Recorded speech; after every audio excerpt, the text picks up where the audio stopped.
Hello friends. എല്ലാവർക്കും ഞങ്ങളുടെ പുതിയൊരു വീഡിയോയിലേക്ക് സ്വാഗതം. കഴിഞ്ഞ വീഡിയോയിൽ ഞങ്ങൾ പറഞ്ഞിരുന്നു കോഴ്സ് വിത്ത് ഇന്റേൺഷിപ്പ് എന്താണെന്നുള്ളത്. ഇന്റേൺഷിപ്പ് എന്താണെന്നുള്ളത് നമുക്ക് എങ്ങനെയാണെന്നുള്ളതാണ് ഞങ്ങൾ വീഡിയോ ചെയ്യാന്ന് പറഞ്ഞിരുന്നു. ഒരു പുതിയൊരു വീഡിയോ ചെയ്യാന്ന് പറഞ്ഞിരുന്നു. അപ്പോൾ ആ വീഡിയോയാണിത്. അപ്പോൾ ഇന്നും എന്നെ സഹായിക്കാനായിട്ട് വന്നിരിക്കുന്നത് എൻ്റെ വൈഫാണ്. കാരണം വൈഫാണ് ഇവിടെ കോഴ്സ് പഠിക്കുന്നത്. അപ്പോൾ വൈഫിനോട് ചോദിച്ച് ഞാൻ കാര്യങ്ങളെല്ലാം നിങ്ങൾക്ക് പറഞ്ഞു തരുന്നതായിരിക്കും. അപ്പോൾ നമുക്ക് നേരെ വീഡിയോയിലേക്ക് കിടക്കാം.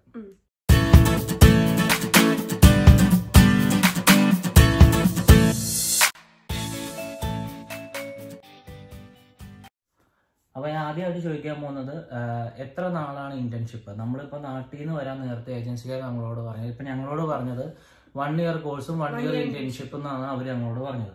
ഇവിടെ വന്നതിന് ശേഷമാണ് ഞങ്ങൾക്ക് എത്ര നാളാണ് ഇന്റേൺഷിപ്പ് കിട്ടുന്നതും കോഴ്സ് എത്ര നാളാണെന്നുള്ള കാര്യങ്ങൾ ഞങ്ങൾ മനസ്സിലാക്കിയത്.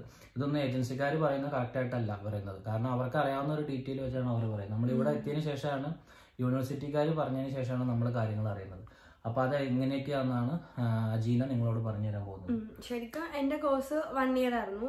ലാസ്റ്റ് സെപ്റ്റംബറിൽ സ്റ്റാർട്ട് ചെയ്തു. ഈ സെപ്റ്റംബർ ആയപ്പോഴത്തേക്കും എന്റെ ഇന്റേൺഷിപ്പ് തുടങ്ങി. ഏത് വർഷം? 2020 ഇന്റേൺഷിപ്പ് സ്റ്റാർട്ട് ചെയ്തു. ശരിക്കും ഇന്റേൺഷിപ്പ് സ്റ്റാർട്ട് ചെയ്തത് സെപ്റ്റംബർ 2020 ടു ഡിസംബർ വരെയുണ്ട് ഇന്റേൺഷിപ്പ്. അതായത് 3 months ഇന്റേൺഷിപ്പേ ഉള്ളൂ.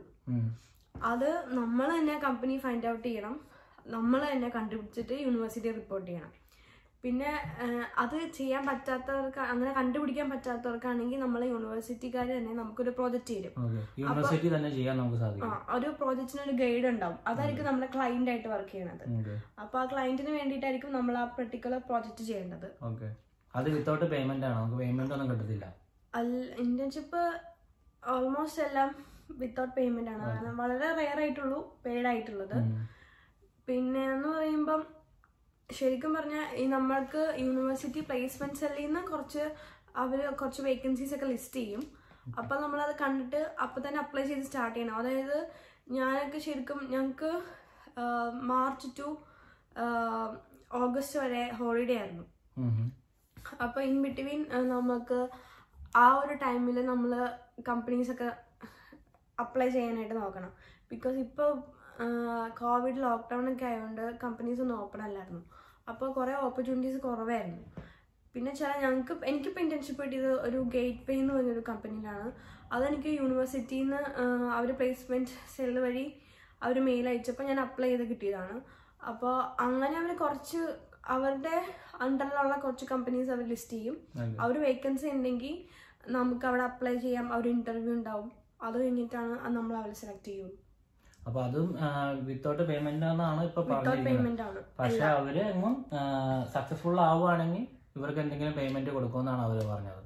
ഇപ്പൊ ഭൂരിഭാഗം വർക്ക് ചെയ്യുന്ന കുട്ടികളെല്ലാം വിത്തൗട്ട് പേയ്മെന്റിലാണ് വർക്ക് ചെയ്യണം. നമുക്ക് ആരും പേയ്മെന്റ് എന്ന് ഇതുവരെ ഞങ്ങൾ കേട്ടതില്ല.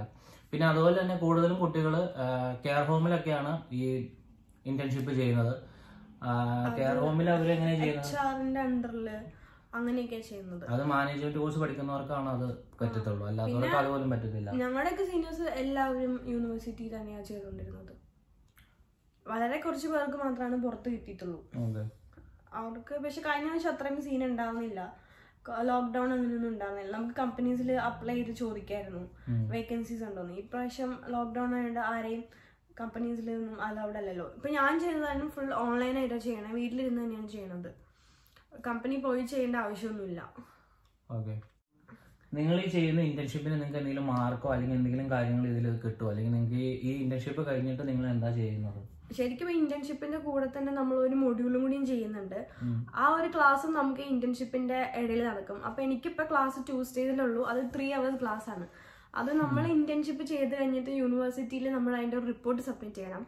അതിനവർ മാർക്ക് ചെയ്യുന്നുണ്ട്. ഒരു 100-ലായിരിക്കും മാർക്ക് തന്നെ. അപ്പൊ നമ്മൾ എന്തൊക്കെ കാര്യങ്ങൾ ഇന്റേൺഷിപ്പിൽ ചെയ്തു അതിനെ കുറിച്ചൊക്കെ ആയിരിക്കും ആ ഒരു പെർട്ടിക്കുലർ ക്ലാസ്സിൽ അവര് പറയുന്നത്. ശരിക്കും പറഞ്ഞാൽ ഇത് സബ്ജക്ട് ഓറിയന്റഡ് ആണ് ഇന്റേൺഷിപ്പ് എന്ന് പറഞ്ഞത്.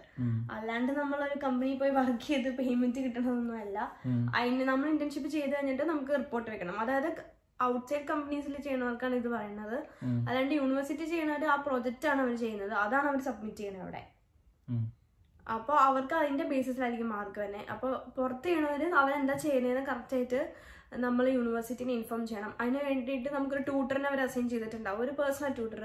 ആ ട്യൂട്ടറായിട്ട് നമുക്ക് വീക്ക്ലി മീറ്റിംഗ് ഉണ്ടാവും, ഓൺലൈനിലായിരിക്കും അറ്റൻഡ് ചെയ്യണേ. അപ്പോൾ ആ ട്യൂട്ടർ നമ്മളോട് ആ വീക്കിൽ നമ്മൾ എന്തൊക്കെ ചെയ്തു, എന്തൊക്കെ അപ്ഡേറ്റ്സ് ഉണ്ടെന്നൊക്കെ നമ്മൾ അവരെ കറക്റ്റ് ടൈമിൽ ഇൻഫോം ചെയ്യണം. പിന്നെ അതിൻ്റെ ബേസായിട്ട് നമ്മളൊരു ബ്ലോഗും വെക്കണം. അതൊക്കെ ഒരു 4000 വേർഡിലാണ് നമ്മൾ സബ്മിറ്റ് ചെയ്യേണ്ടത്. അതൊക്കെയാണ് ഇപ്പൊ. അല്ല, അങ്ങനെയൊക്കെ ചെയ്യാൻ അവര് സഹായിക്കുമോ? അത്ര നമ്മള് ഇപ്പൊ 4000 വേർഡ്സ് ഒക്കെ നമ്മൾ വെക്കാൻ അവര് സഹായിക്കുമോ? നമ്മള് എഴുതിയിട്ട് അവർക്ക് സബ്മിറ്റ് ചെയ്യുമ്പോൾ അവരതിന്റെ ഫീഡ്ബാക്ക് തരും. അപ്പൊ ആ ഫീഡ്ബാക്ക് എന്താന്ന് വെച്ചാൽ കാര്യങ്ങളൊക്കെ നമ്മൾ ചെയ്യാം. ഓക്കെ. പിന്നെ യൂണിവേഴ്സിറ്റിയിൽ നിന്ന് ഇന്റേൺഷിപ്പ് ചെയ്യുന്നവർക്ക് എല്ലാവർക്കും നല്ല ഹെൽപ്പാണോ? എല്ലാവർക്കും ട്യൂട്ടേഴ്സ് ഹെൽപ്പ് ചെയ്യും. ഓക്കെ. അപ്പൊ പിന്നെ അങ്ങനത്തെ പ്രോബ്ലം. പിന്നെ നമുക്ക് ഈ 1 ഇയർ എന്നുള്ളത് ഒരു തെറ്റിദ്ധാരണയാണ്. 3 മന്ത് മാത്രമേ ഉള്ളൂ. അത് കഴിഞ്ഞാൽ വീണ്ടും അത് കഴിഞ്ഞ പിന്നെ അടുത്തത് തന്നെ നമുക്ക് ഡെസർട്ടേഷൻ ആണ്.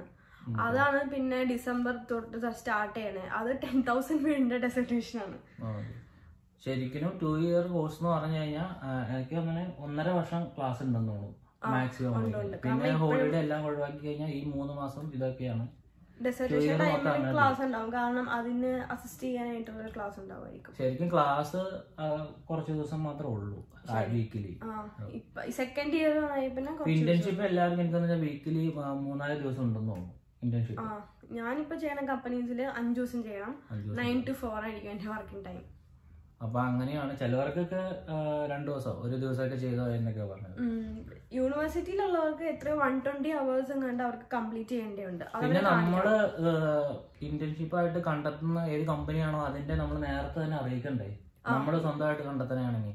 അപ്പൊ നമ്മൾ ഓൾറെഡി ഇപ്പൊ ഏത് കമ്പനിയിലാണ് ചെയ്യണേന്നുള്ളത് യൂണിവേഴ്സിറ്റിനെ ഇൻഫോം ചെയ്യണം. ആ യൂണിവേഴ്സിറ്റിക്കാർ ആ കമ്പനിക്ക് ഒരു മെയിൽ അയക്കും.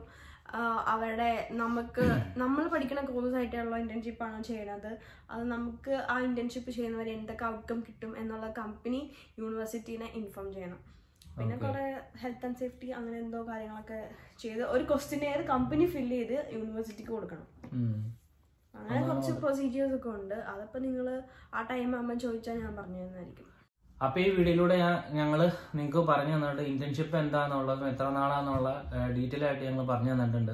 അപ്പൊ നാട്ടിലായാലും നിങ്ങൾ ഏജൻസിക്കാർ പറയുമ്പോൾ അവരോട് വ്യക്തമായിട്ട് കാര്യങ്ങളെല്ലാം ചോദിക്കണം. പിന്നെ എന്തെങ്കിലും ഡൗട്ട് ഉണ്ടെങ്കിൽ നിങ്ങൾ കമന്റ് ചെയ്താൽ മതി, ഞങ്ങൾ ഉറപ്പായിട്ടും റിപ്ലൈ ചെയ്യുന്നതായിരിക്കും. അപ്പൊ കൂടുതൽ മറ്റൊരു നല്ലൊരു വീഡിയോയുമായി നമുക്ക് വീണ്ടും കാണാം. ബൈ.